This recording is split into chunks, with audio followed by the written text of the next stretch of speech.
안녕하십니까. 여러분, 역쟁대감 역상 유튜브의 역쟁대감이 옵시다. 네, 오늘은 44번째 시간이 되겠는데요. 오늘의 주제 같은 경우에는 바로 무엇이냐 하면은 이제 옛날에 조선시대 같은 경우에는 어떤 그런 사회였습니까? 네, 왕이 중심이 되는 사회였는데 오늘은 이 왕과 관련된 한번 강의를 해볼까 합니다.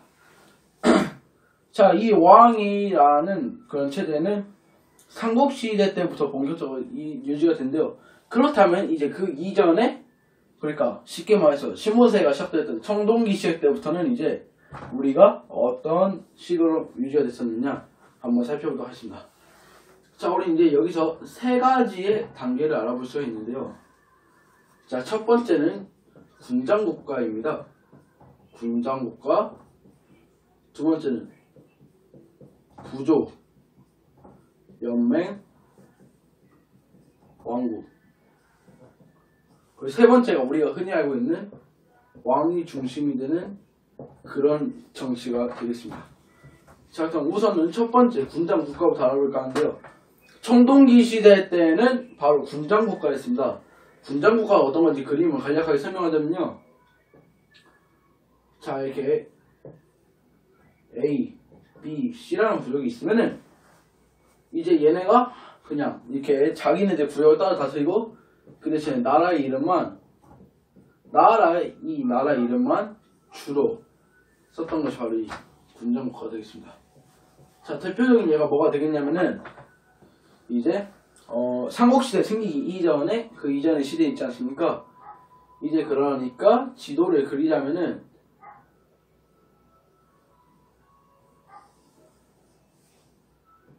이렇게 있지 않습니까? 이제 우리나라가 이렇게 있으면은 이제 이쪽에 옥저, 동해, 그리고 여기 이제 사만이 여기 이제 마한, 진안, 편안이 있지 않습니까? 그러면은 주로 그러니까 이 정도 라인이 이제 주로 군장국가였고요. 청동기 시대 때 역시 이와 비슷한 군장국가라는 것을 알 수가 있겠습니다. 그 다음에 두 번째 부종연맹왕국은 여기서부터 본격적으로 이 우리의 왕이라는 그런 이름이 등장을 하게 됩니다. 근데 이제 이 왕이라는 것은 사실상 이름뿐인 왕이에요. 권력도 없고 그냥 왕이라는 그냥 허수아비 지기 위에 앉혀놓은 것이고요. 이런 대표적인 예가 바로 부여하고 초기의 고구려가 되겠습니다. 자, 우선 이 부여의 예부터 살펴보자면요. 부여는요, 이런 왕을 세워놓으면은 그 주위에 4개의 부족이 있었습니다. 자, 그 4개의 부족의 이름을 말해보자면은 마가, 우가, 저가, 그리고 구가입니다. 자, 여기 이름은 이제 이 부족의 이름 같은 경우는 이거는 말, 소, 돼지, 그리고 개가 되는데요. 이걸 보면은 우리가 뭘 할 수 있냐면은 예전에 교과서에서 아마 현재 학교 다니시는 분들 배우셨을 텐데 예전에는 종교가 3가지가 있었습니다.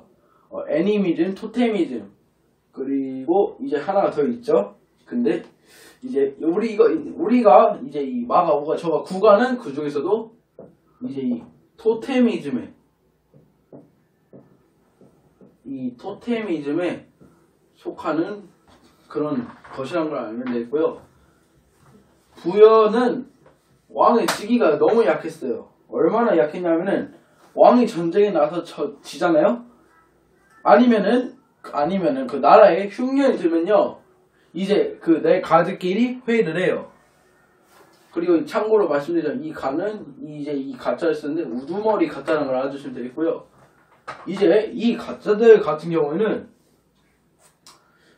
이제 이 가들은 각 부족의 대표, 그러니까 가들은 이제 이 부여의 왕이 전쟁에서 지거나 아니면 나라에 큰 흉년이 들면은 이제 어떻게 할지를 이제 서로 이렇게 주거니 받거니 하면서 회의를 하게 되는데 자, 근데 이거 회의의 결과는 사실상 정해지는 건 다름이 없었습니다.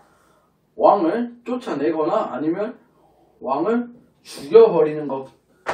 이 두 가지밖에 없었기 때문에 사실상 정해진 거나 다름이 없었죠. 그나마 운이 좋으면은 쫓겨난 걸로 끝날 수 있는데, 만약에 나라에 엄청난 큰 피해가 되고 그 다음에 그랬다 하면은 그냥 왕을 이런 바위에다가 올려놓고 그냥 바로 죽여버립니다. 그럴 정도로 왕의 권력이 엄청나게 없었던 것이 바로 부여의 왕이 되겠고, 그 다음에 세월이 흘러가지고 마침내 삼국시대로 접어들게 되는 계기가 됩니다. 자, 이제 삼국시대 같은 경우에는 왕권이 중심이 되는, 그러니까 왕이 직접 정치하는 왕정제나 다름이 없는데요. 여기서부터 이제 본격적으로 왕의 힘이 강해지기 시작합니다. 자, 이렇게 신전이 있다고 칩시다. 자, 이제 신전이 있으면요, 이제 이런 신전 같은 경우는 각 기둥 중에 하나라도 없게 된다면 완전히 그냥 무너져 내려버리겠죠. 왕권 역시 마찬가지였습니다. 그 6개의 기둥 중에 하나라도 없으면은 무너져 버리는 것인데, 그 기둥의 내용이 이제 뭐냐면 첫 번째 영토 확정입니다. 그 다음 두 번째 왕이 가는 부자 계승. 세 번째가 왕의 곧 신이라고 믿게 하는, 그러니까 불교 수용. 네 번째가 이제 또 뭐냐 하면은 이제 나라에 법이 있어야 되지 않겠습니까? 그러니까 이제 이 법은 뭐다? 율령을 발표하는 겁니다.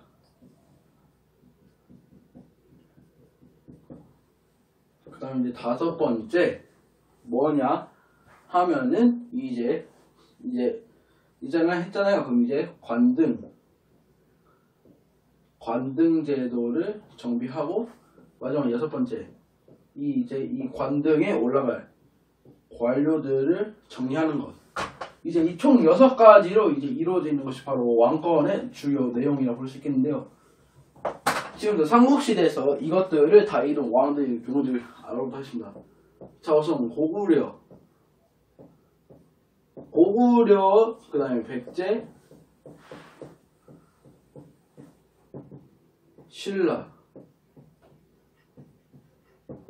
그리고 하나 더 있죠. 가야인데, 이 가야 같은 경우에는 뭐였냐 했냐면, 이 가야 같은 경우는 이제 왕국연맹이라는, 가야라는 이름 아래 6개의 작은 가야들이 이제 합쳐져 있는 가야 연맹이라는 그런 이런 활동을 했기 때문에 일단은 빼도록 하고, 그럼 이제 고구려, 백제, 신라에 대해서 알아보도록 하겠습니다. 자, 우선 고구려. 일단은 왕이 가는 부자 셋은 누가 있냐면은 고구려의 6대왕, 태조왕이 있고요. 그 다음에 이제 율령반포, 불교 수용, 그 다음에 이제 학생을 공부시킨 태학 설립. 이것도 매우 중요한데, 이것은 누가 했냐? 소수림왕이 합니다. 그 다음에 이제 왕이 간의 부자 세습은 어디서부터 시작하냐면요, 이제 본격적으로 시작을 하게 되는 게 바로 이것도 역시 고국천왕 때부터 시작됩니다. 그 다음에 이제 이 영토 확장 같은 경우는, 자, 여기서 벌써 2개, 하나 이렇게 됐죠. 그러면은 나머지 2개는 그 다음에 이제 영토 확장, 우리가 아는 유명한 왕 있지 않습니까? 자, 이제 유명한 왕 바로 광개토대왕, 그리고 장수왕이 되겠습니다. 얘 둘이서 이제 똑같이 하나 땅 하고, 그 다음에 자, 이제 이거는 무엇이냐면, 얘가 이제 관등제도, 얘가 이제 관등제도니까 3개가 되겠네요. 그러면 셋, 넷, 다 6개 다 됐죠. 자, 고구려를 이제 왕권 강원을 만드는데 성공한 왕들입니다. 잘 봐주시죠. 고국천왕, 소수림왕, 태조왕, 광개토대왕, 장수왕. 이거 같은 경우는 저희 학교 시험에서 나온다 그래가지고 저도 지금 외워놓은 것들이라 시험에 나올지도 모르기 때문에 중학생, 고등학생 잘 외워주시면 되겠고요. 그 다음에 이제 백제를 한번 알아보도록 하겠습니다. 백제의 왕권강화를 이끈 왕들은 누가 있냐? 우선은 백제 8대 왕 고이왕이 있습니다. 고이왕은 이제 관등을 정비했죠. 그러니까 하나. 그 다음에 이제 백제 영토 확장을 한 엄청 유명한 왕이 있습니다. 누굽니까? 백제 전성기에 이끈 왕. 그렇습니다. 근초고왕이죠. 근초고왕 영토 확장, 그 다음에 왕이 부자계승 하나, 두 개. 그리고 이제 불교를 받아들이는 왕은 또 누가 있냐? 이제 근초고왕의 아들 심유왕입니다. 그리고 또 하나, 왕이 부자 세속 영토 확장, 그 다음에 이제 관등 제도 정비 심유왕. 그 다음에 이제 오늘날 백제에 유일하게 묘가 확실시되는 왕이 하나 있죠. 누구냐 하면은 바로 무령왕입니다. 이제 이 무령왕 같은 경우는 관복 제도 정비했죠. 그 다음에 영토 확장에 왕이 부자 계승했죠. 불교 수용했죠. 그럼 4개입니다. 나머지 2개는 바로 이 무령왕이 있습니다. 무령왕은 근초고왕 때 이후에 쓰러져 가기 시작했던 백제를 다시 세우려고 엄청 노력했던 왕인데, 특히 한국사 능력 검정 시험 같은 데서 가장 많이 나오는 것이 이 무령왕의 22단문인데요. 자, 이것이 무엇이냐 하면은 백제의 각 구역마다 자신의 무령왕의 형제, 친척, 가족 등을 이제 22곳으로 보내가지고 다스리게 하는 것이 바로 이 22단문으로 되는데요. 이거는 진짜 웬만한 시험에서는 빠지지 않고 나올 정도로 엄청나게 중요한 것이 되겠습니다. 자, 이제 이것들 잘 기억해 두죠. 백제의 전성기를 이끈 왕들입니다. 백제 고이왕, 근초고왕, 심유왕, 그리고 무령왕. 그리고 플러스로 무령왕의 22단문까지도 같이 외워두시면은 나중에 시험 공부에 나와서 큰 도움이 될 거라 생각하고요. 그 다음에 신라입니다. 신라는 삼국 중에서도 가장 늦게 발전했는데, 왜냐면은 자, 이제 또다시 지도가 나와줘야 되겠군요. 자,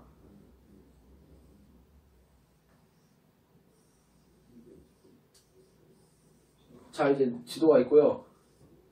자, 이제 이렇게 지도가 있으면은 제주도, 울릉도, 독도, 그 다음에 이제 이렇게가 고구려입니다. 그 다음이 이제 여기가 가야, 백제, 신라가 되는데요.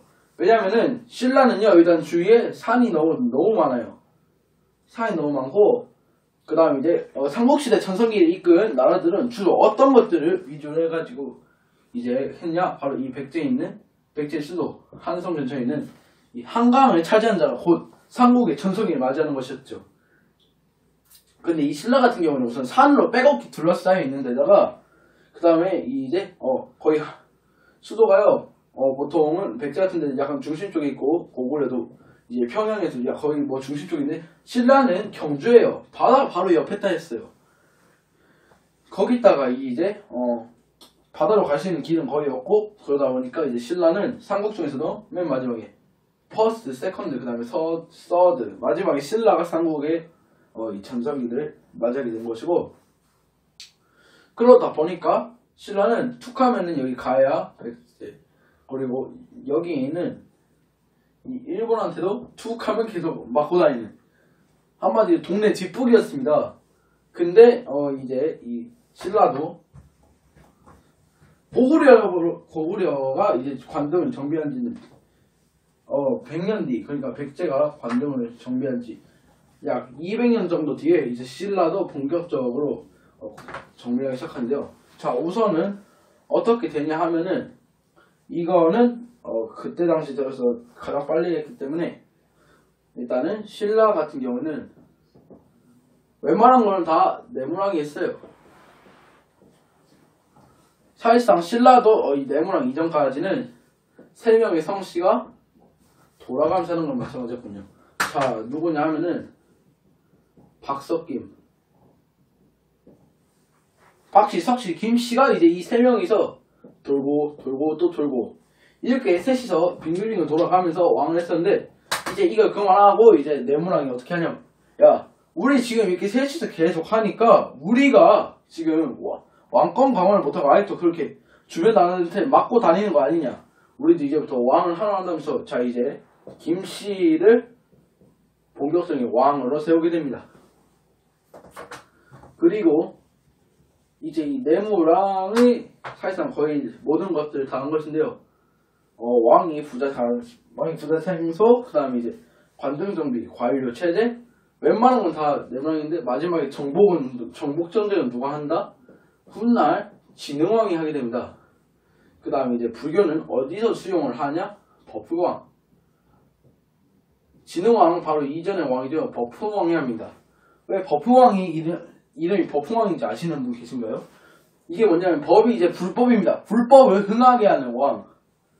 그러니까 이제 불교를 엄청 흥하게 하고, 그 다음에 엄청 불교를 좋아하셨던 분이라고 합니다. 버프왕이 사생 전에. 그러다 보니까 이제 버프왕께서 이제 그렇게 죽기 전에 남겨달라고 부탁하셨고요.